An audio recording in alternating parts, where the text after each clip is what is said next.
Welcome to MalcolmPresents.com and our latest show. It's not a latest show, anyway, Discovery 2.0 with Wayne Bouchard. And basically, we talk about politics and anything. Well, we also do an offshoot of politics.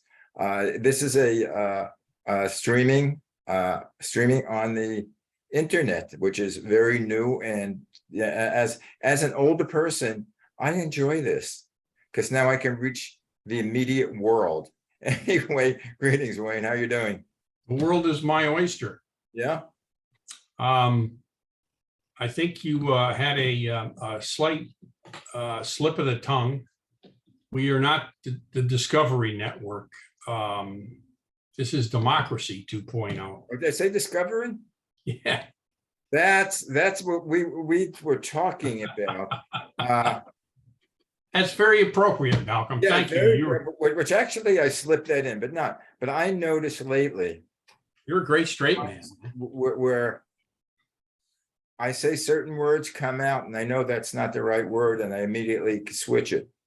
Mm-hmm. Mm-hmm. But I don't know. I think we're a similar age, so I don't know if that happens to you. But I know that I listen to both sides of the issue because I mean, basically, I'm very liberal, more liberal than most people. Mm-hmm. The only thing I'm not liberal sometimes is financially, because I think there's too much of a waste of money. It's not that I don't want the projects done. I want to know what happened to the last, tax increase that I voted for, that was supposed to do the same thing that they're now asking me for more money to do, and they haven't done it in the first place. But socially, I'm very liberal. But the question is, I listen to both sides of not that I listen to both sides of I did listen to both sides of the issue, but generally I'm in agreement with the very liberal side. But I do listen to Fox Broadcasting to see what the other side is saying. And they never answer my question. What they do is they do diversion therapy. If they're talking about January 6th, what's happening, they never talk about those issues. They never talk about what Trump did, or whether the people that testified said. What they talk about is, well, what do we think of what Biden did? What do you think about the inflation? What do you think about the gas? They try to switch the topics, but a topic that they've done for the last few times I've watched them is whether Biden is losing a little of his mental acuity. Mm-hmm. And from what I see, he might be, because it's the same way as I did it, saying Discovery 2.0 instead of Democracy 2.0.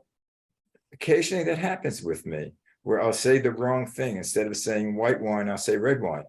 Instead of saying, and I realize it almost immediately, and I switch. But it happens. As I was talking about earlier, there's a sort of an absent-mindedness. I'll go to the refrigerator open, take something out, and I'll walk away. And next minute, my wife was saying, "Why didn't you close the refrigerator?"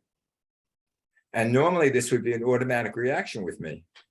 But this time I didn't do it, or close the drawer, shut the drawer. What do you think about that? I think the problem comes up when, when you walk away from the refrigerator and you say, what the hell is this? Yeah. And how did it get in my hand? That's another issue. That's when I would start worrying. I wouldn't start worrying when I failed to close the refrigerator door. Well, I'm not worrying per se, but I'm just making observation. And I'm making the observation that it's happened, it never happened before when I was at a younger age. And what I see now is, well, I mean, the two major, well, I don't know if Trump would be a major candidate, but he's, maybe 2 years younger than, how old is he? Trump? 76? I think he's 77. I think I heard the other day, he's 77. 76 or 77, he's still in the same generation as Biden, and Biden is 79. So if he decides to run again, he's going to be 81. Mm-hmm. And if he gets elected, he'll be 82. It'll be when he's 82, and then when he gets out of office, he's going to be 86. I don't know if that's a great age for someone to be heading our country. My personal opinion is that he's done the country a great service. He's been involved in government for God only knows 40, 50 years. And I think it's time for him to step down for a 40-year-old. Yeah, because it also takes energy.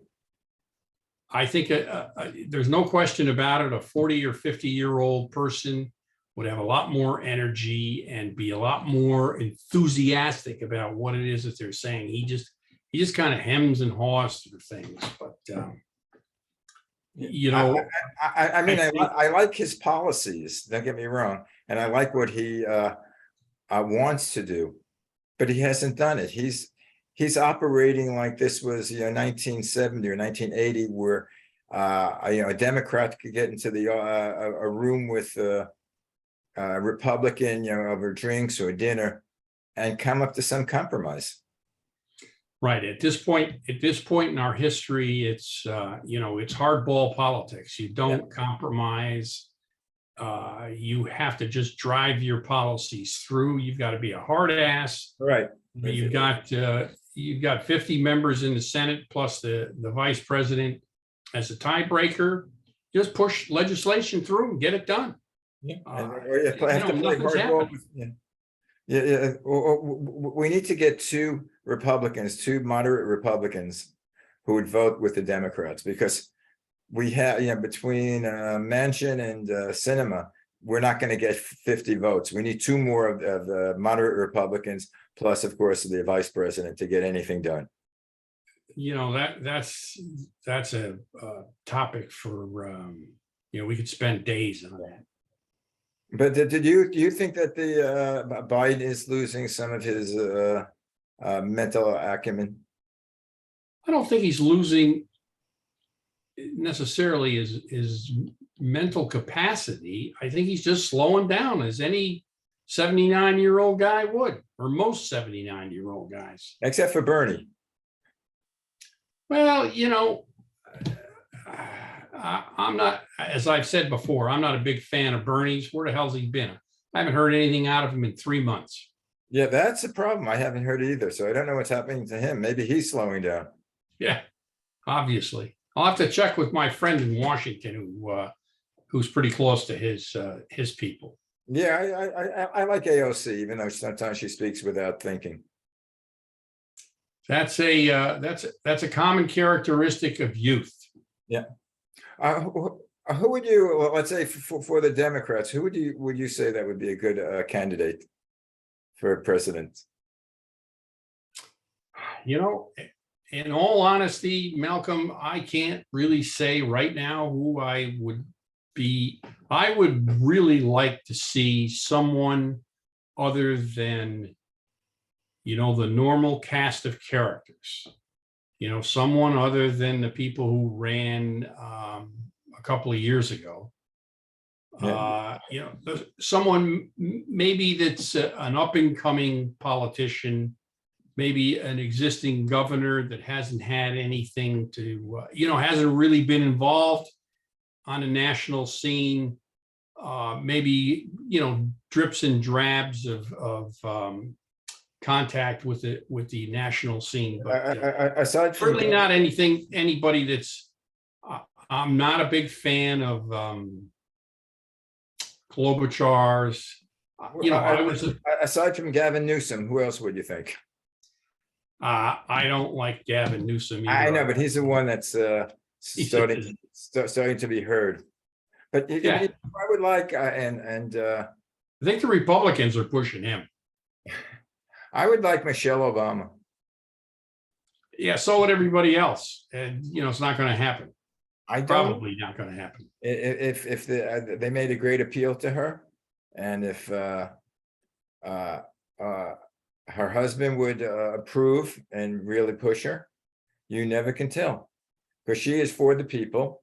She has a great relationship with people. Mm-hmm. She has a heart, and she has the involved with Save the Planet, of eating healthy, of preserving what we have. I think let's get through the midterms Yeah, the before we midterms, start yeah, speculating about. I'm afraid of that. Yeah. That's I'm- going to be difficult. Anyway, what else did you want to talk about today? So I wanted to ask you about, talk a little bit about the January 6th hearings that happened the other day, Tuesday. Yeah.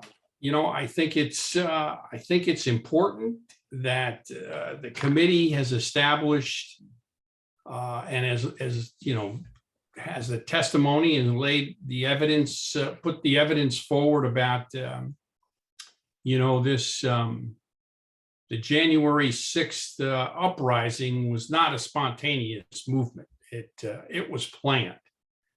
Trump planned this when started planning for this effort,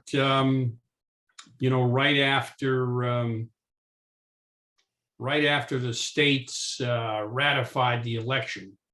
And I'm not sure what date that was. I didn't write it down. I thought those, he sent out that tweet that said, big protest coming up in Washington on January 6th. Be there. It'll be wild.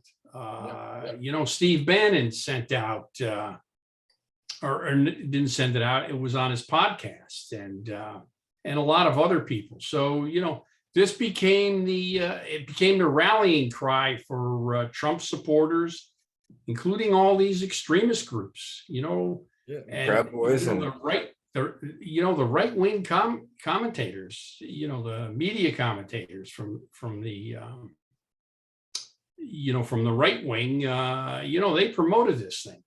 Oh, definitely.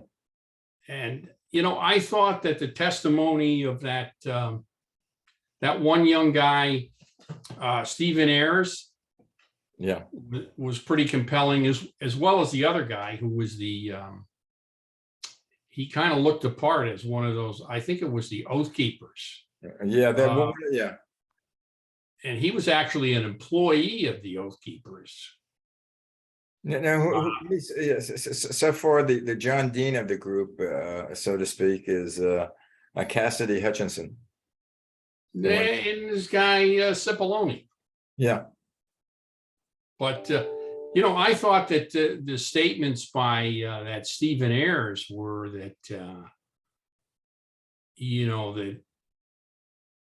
that he just hung on every word that Trump said. Yeah, well, that's he said that Trump got everybody all riled up and head on down to the Capitol. He said he had no intentions of ever going to the Capitol.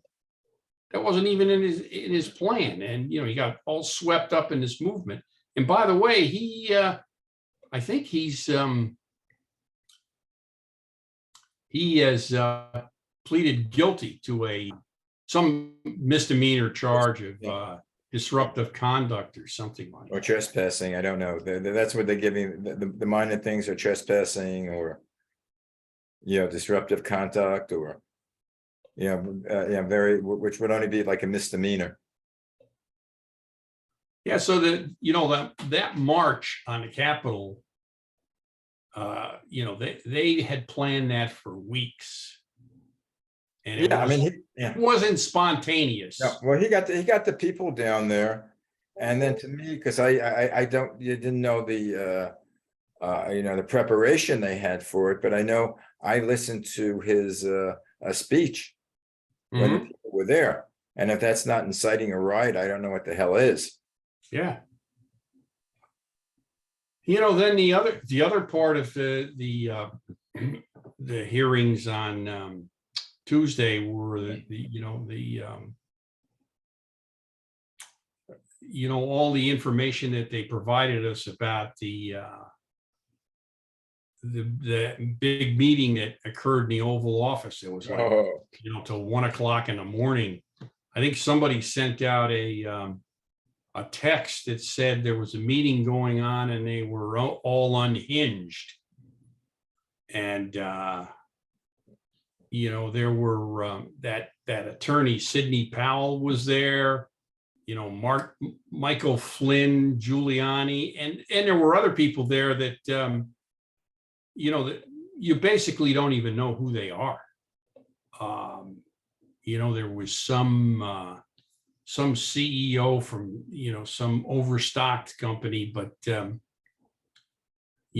think it was Michael Flynn came and Sidney Powell, they had a draft of an executive order that they wanted Trump to sign that would authorize the Defense Department, the U.S.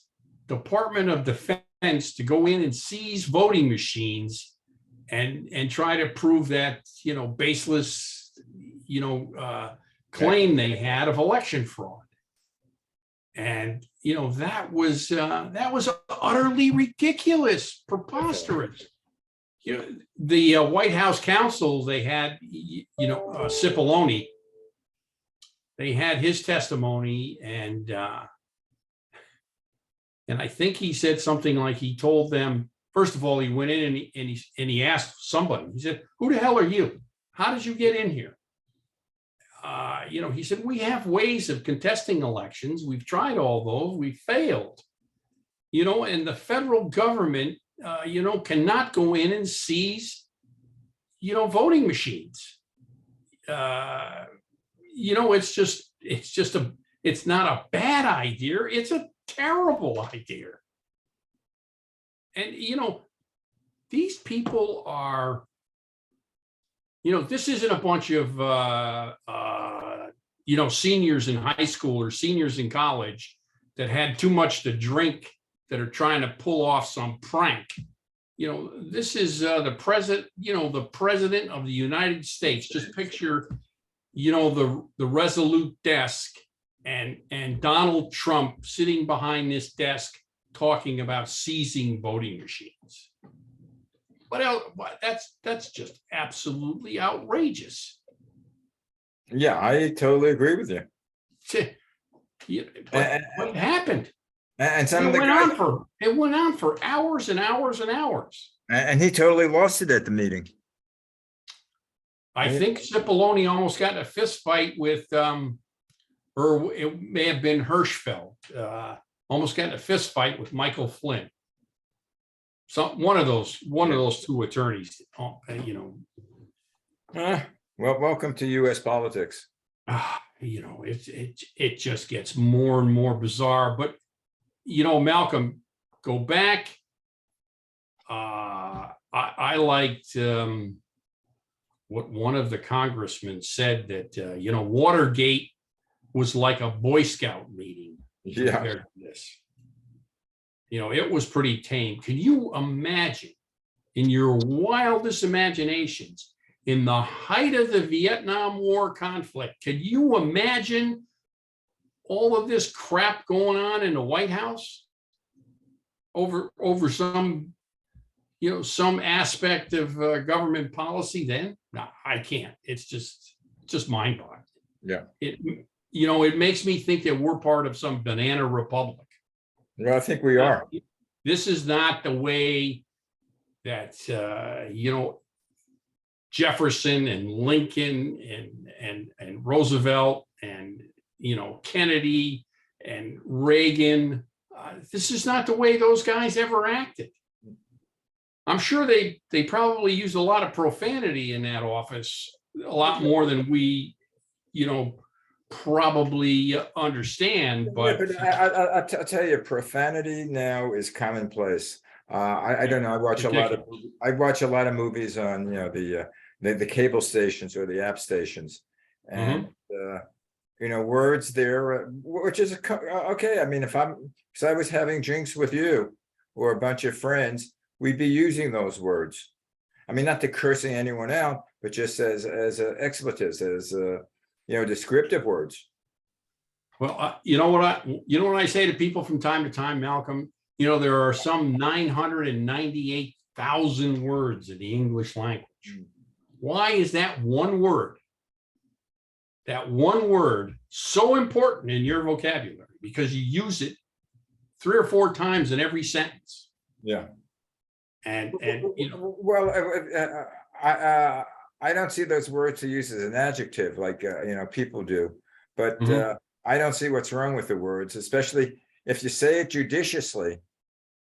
Uh, it if has a you meaning. if you use it sparingly, Yeah, it has an impact. right. That's what I'm saying. Yeah. When I was a corporate officer, if I ever started screaming obscenities and Yeah. using like the F-bomb, people would start to run because I never used it. Well, do you use it now? Rarely. Well, I just because everybody else uses it, like it was commonplace, sort of. that doesn't mean I have to use it. Mhm. The other part of that, and I just want to point one thing out here, that the warning that Liz Cheney gave to Trump about witness tampering in her closing statements were pretty good. And I saw this editorial that said, Trump may be a child, or Trump may be a brat, but he's not a child. He's a 77-year-old grown man. He can have temper tantrums, but he's responsible for his actions.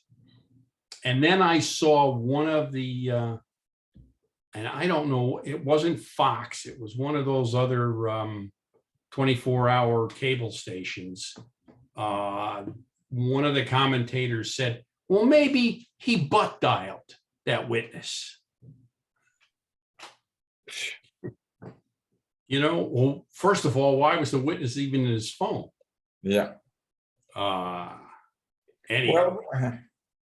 Well, I don't know if they're going to get Trump anything from these the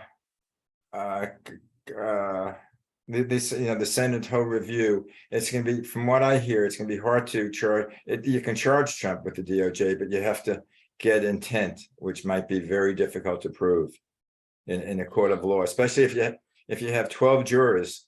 There's going to be one juror that's going to be pro-Trump.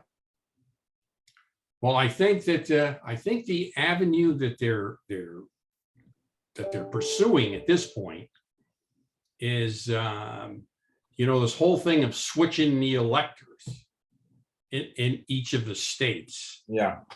That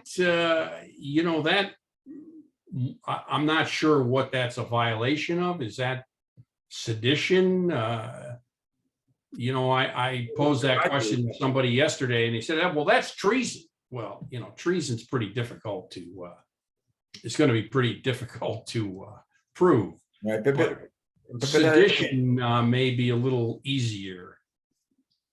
But I'm not sure what the difference is even, I think they might get Trump on because sort of the Al Capone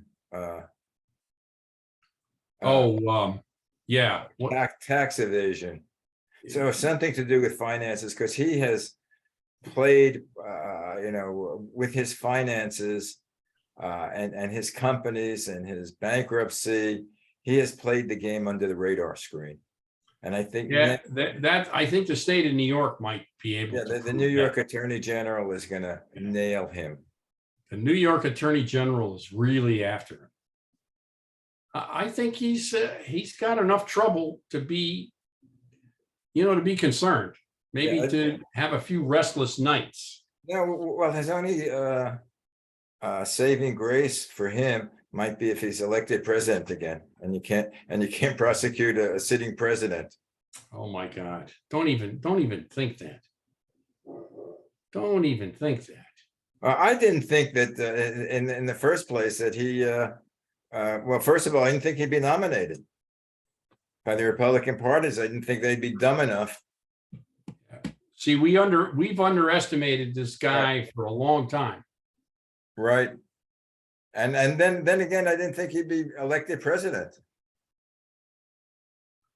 What is it that Steve Bannon, they caught Steve Bannon on tape saying we will have 100 years of of rule.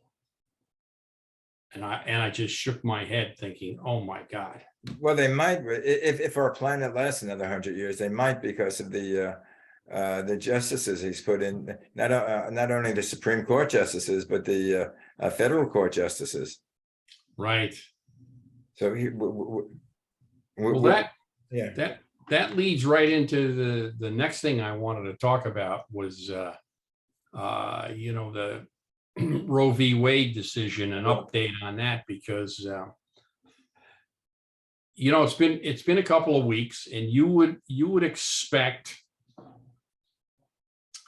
that the Republicans are, planning for this and, taking the necessary steps to, make women in this,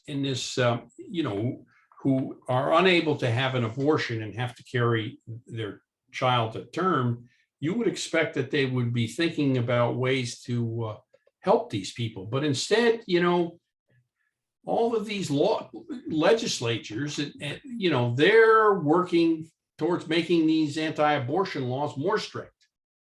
Well, they just had the one, I think, what was it, in Ohio with this 10-year-old girl that was raped? Yes.